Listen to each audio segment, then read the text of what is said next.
Created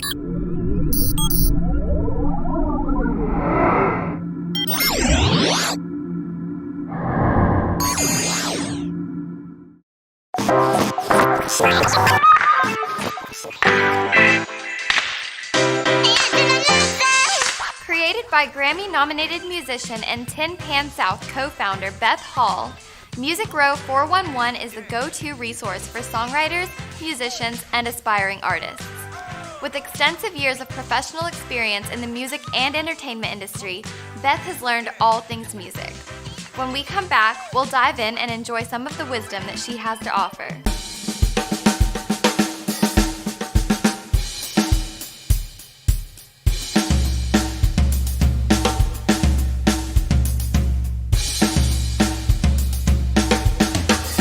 Give us your name and your professional title. I'm Beth Hall. I'm the founder of MusicRow411. Nice to meet you, Beth. What got you started in the music industry?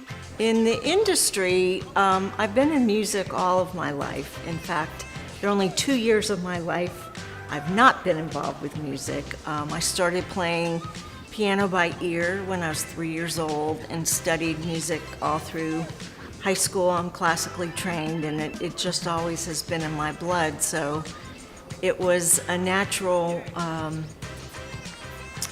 sort of migration, I guess, into the industry part of it when I found out that you could do that could be a job. I at one time thought I wanted to be a doctor, but chemistry and I really didn't get along very well. So there are a lot of people alive in the world, because I flunked out of nursing school and went into music. Talk about your song that was professionally published in the 5th grade.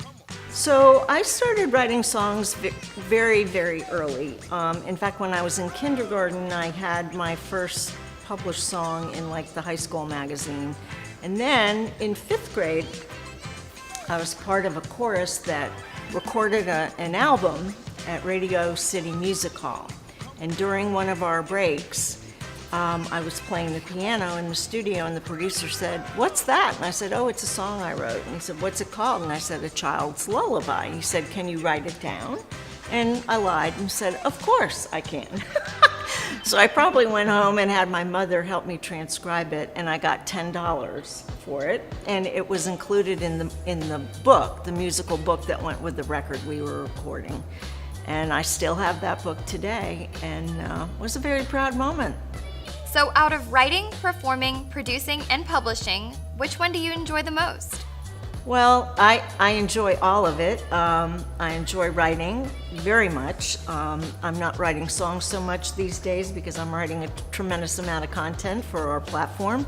So that's where my writing is coming in. So I very much enjoy that. I've been a writer my life and earned my living in my salad days as a professional writer, and wrote for magazines and newspapers and all kinds of content, radio, TV, etc.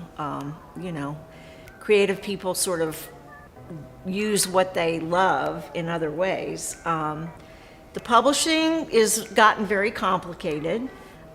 Producing is also another favorite thing to do, because there's nothing more exciting than bringing an idea, a song, a vision to life, and seeing it take shape, working with other people who enable that vision to be brought to the community, the public, the world, whatever you're doing. So I enjoy that a lot. I think, like most creative people, there's a lot going on in my head, and I'm a sound person and a vision person, but I'm not the actual executor or executor of the video, or the camera person, or the graphic design artist. And all of those elements come together when you're producing a project. And that's really fun, because you get to share in other people's gifts and their visions and see it all come together, because really, at the end of the day, it takes a team to bring that vision to life and to put it out into the world. Tell us a little bit about Tin Pan South and how it got started and where it is today. So Tin Pan South is in its 28th year. It is the largest songwriting festival in the world and attracts 30,000 something people pre-COVID to Nashville. I was working at the Nashville Songwriters Association part-time when it started in the 90s, and I had small children, and I got involved with them, and they wanted to produce something like the New Orleans Jazz Festival for songwriters. So I was put in charge of researching and sort of shaping that idea, which myself and 5 other people co-founded the festival, and I was the first festival director the first year and packaged all the shows, which means I put all the different songwriters together, and we had everybody in every kind of genre and very famous people that came in to do big shows. The Songwriting Festival itself are songwriting shows all over the city at all different types of clubs with usually 4 writers, sometimes more. And people come and hear all their favorite songs and hit songs sung by the people who actually write them. So I actually named the festival, and that's a funny story because I was driving to work after dropping my children off, and we had to have a name for this thing. And I was like, oh no, what am I gonna do? I've got to come up with this name. I don't, and I said, it's like Tin Pan Alley, which is a famous, the home of songwriting in New York City. And, but it's in the South. It's in the South. And so I'm like driving and thinking, and it's like, that's it, Tin Pan South. And I ran into the meeting and I said, I've got it. I know what it should be called. It should be called Tin Pan South. And everybody loved the idea, and it stuck, and it's still here. That's great. So when I say the words Grammy nominated, what comes to mind? When I hear the words Grammy nominated, it's a badge of respect and honor that people in the music industry do not take lightly, and that's because it is a nomination that is it comes about from your peers voting on it. So it means a great deal to make it into the final nomination process. And when I got my nomination, it was actually for my live record called Live from Cafe Milano. And the interesting thing about it was a live show that was 5 years old and pulled off the board at the club, and we remixed and remastered it.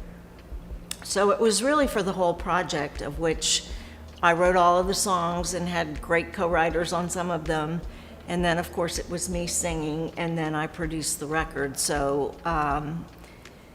there were people like Etta James in that category, and some of my heroes. And,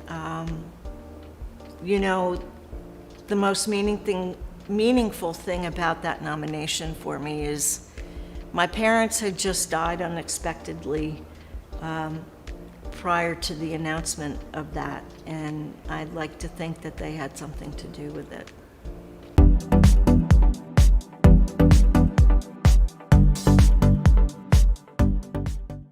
So you are the master mentor for the Nashville Entrepreneur Center's Project Music. What has that experience been like? I serve along with about 60 other people as a mentor, and I'm a master mentor for the Nashville Entrepreneur Center, primarily for their program called Project Music, which is a program that helps music tech startups. And I've been doing this for about 5 years, and I have to say it's one of the most rewarding experiences that I've had. I love teaching, I love mentoring, and for me, quite honestly, it's such a gift because you have the opportunity to sit down with these amazing people, these brilliant minds that are coming up with just ridiculous solutions to problems that need to be solved in the music industry. For example, one of the teams I advise are neuroscientists who are also musicians, and they developed an artificial intelligence app that predicts what the human brain likes in terms of music. So that's pretty cool, right? And it's just the program here, we're all volunteers, and it attracts people from all different aspects of the industry. I also advise other entrepreneurs and founders in other programs the EC has, and I'm a champion, which means you're sort of the lead cheerleader for people in the in-flight program, pre-flight program, which is people who just have ideas that they're exploring whether it makes sense to go further with them, to invest time and money. So it's extraordinarily rewarding. The other mentors and the people at the EC are fantastic, and I have been so fortunate to be a part of this group, and I'm very honored to be that person for these founders. I love seeing them grow and thrive, and still very much in touch with a lot of the folks that have moved on and graduated from the program, and it's really exciting to see what they're contributing. Do you have any final words or thoughts for people interested in MusicRow411 or the music industry in general? If you want to have a career in the music industry as a songwriter or musician, check out MusicRow411.com. We have so much great information to help you succeed. We save you time, money, and frustration, and cut the years off of your learning curve, because we want you to have the right information, learn how to do things the right way, and feel good about it. So I encourage you, we have expert live series with the people you can't get to who have, are building this industry or have built the industry. We have free resources and tools. We're building a community of great creators and like-minded people who are contributing to the planet and contributing to the world with their gift of art and vision. And whether or not you just want to do it for a hobby or you have dreams of making it in the big time, we've got something for you, and we hope you'll check it out, because we want to see you get better. Thanks, Beth, for sharing such valuable information. Don't forget to like us on Instagram at Jobvation Podcast, and check out our website at jobvation.com for more video podcasts. See you next time.